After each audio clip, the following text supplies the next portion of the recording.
attention now to love. I know how you feel. Sig'maymiz Daniel. Sudga kirib keta oladi bu narsa orqasidan, no biz kichkina shtraf bilan adevotsa qildik.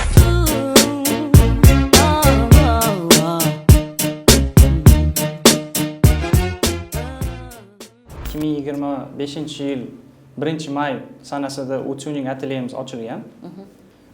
U tuning atelyemizga mana shu mashinaning egasi, BMW bor-ku, M4 Gaini urib ketgan Gai. O'sha mashinaning egasi ular bizani o'sha Uzbelas Performance tuning atelyemizga hamkorlik bilan kirishgan.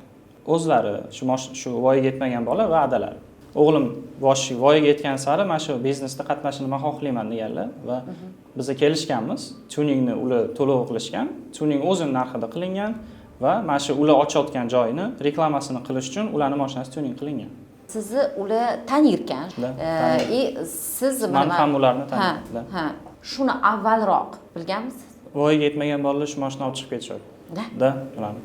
Lekin o'z tarafingizdan mana qanaqadir ogohlantirib ham qo'ymagansiz. Shu narsa ma'muriy javobgarlikka yoki jinoiy javobgarlikka olib kelishini bilarmidingiz? Biz dokument mashinani haydab yurishmi? Da.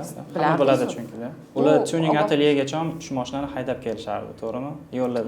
Da, lekin men Gai xodim emasman-da, ulardan nimadir dokumentini olib qo'yish. Birinchi tanishganimda o'zi bu narsa yomon deb aytganman. No mashina olib ketayotganda har doim men bermaganman mashinani, no bersam da, aytmaganman.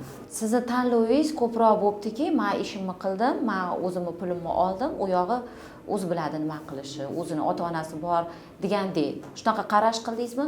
Yo'q, hozir javoblarim juda ham har xil. Yer bilan osmonni teng. Chunki men bu yerda bir kunim o'tdi. Men bu hayotimda birinchi marta bunaqa narsadan o'tishim. Mana yoningizda o'tiribman, men uchun juda ham katta dars bo'ldi birinchi kunning o'zida. Meni gaplarim уже boshqacha hech qachon unaqa chiqmaydi. Men bilamanki, что hamma действияning jazosi bor, hamma gapning jazosi bor, shuning uchun. Вы вообще себя соучастником ощущаете? Вот mana shu narsalarni vaqtida ogohlantirganda yoki shunchaki og'zimdan chiqqanda mana men shu narsa bo'lmasligi ham mumkin. Sizdan shu xayol, mana shu fikr o'tyaptimi xayolingizdan? Mashinalarni tez yurib beradigan qilib berishimdanmi-da. Mashinalarni tez yurib berishni qilib berganim uchun-da. Bu narsaga aloqam bor.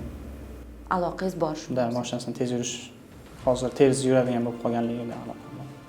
Senga hech narsa qilmaydi, bor yo'q jarima to'laysan deb o'zingiz gapirgan gaplaringiz siz tarafdan bu narsa yaxshilikka olib kelmagani bu qonunga zid, lekin siz hozir shuni tushunyapsizmi yoki o'sha vaqtda tushunganmisiz? Targ'ibga o'xshab chiqib qolgan u video. Boshqalarga bejazolik bo'lmaydi deb hammani aytmaganman. Faqatgina o'zim aytganman, что qilmishimizdan keyin bizga shtrafimizni yumshoqroq berishganini aytganman. O'sha yozganlaringiz, yosh boyvachalar qaytdi va YPXni masxara qildi deb bu drift shashqa qilayotgan mana shu xatti-harakatlarni bu sizda yozilgan. Mana shu narsalar ham ularga xuddi rag'bat sifatida bo'lganda, qo'llab-quvvatlash sifatida bo'ldi. Siz shuni qo'yayotganingizda o'sha vaqtda tushunganmidingiz? O'sha vaqtda tushunmagan ekanman. Hozir aybimni bilib, bu narsalardan oldin bu videolarni o'chirib tashlaganman. Nima deb o'ylaysiz mana sud qarori bilan sizga hozir 10 sutka berildi. 10 sutka berishdi. Shuni o'zi yetarlimi yoki siz bundan ham qattiqroq jazoga loyiqmisiz? Da. Hamma harakat qilamanki, bu yerda o'zimni maksimalni to'g'ri tutib, ertaroq agar chiqarishligi iloji bo'lsa, men undan ham xursand bo'lardim. 10 sutkada qamoq asosida bu yerga joylashtirilganman.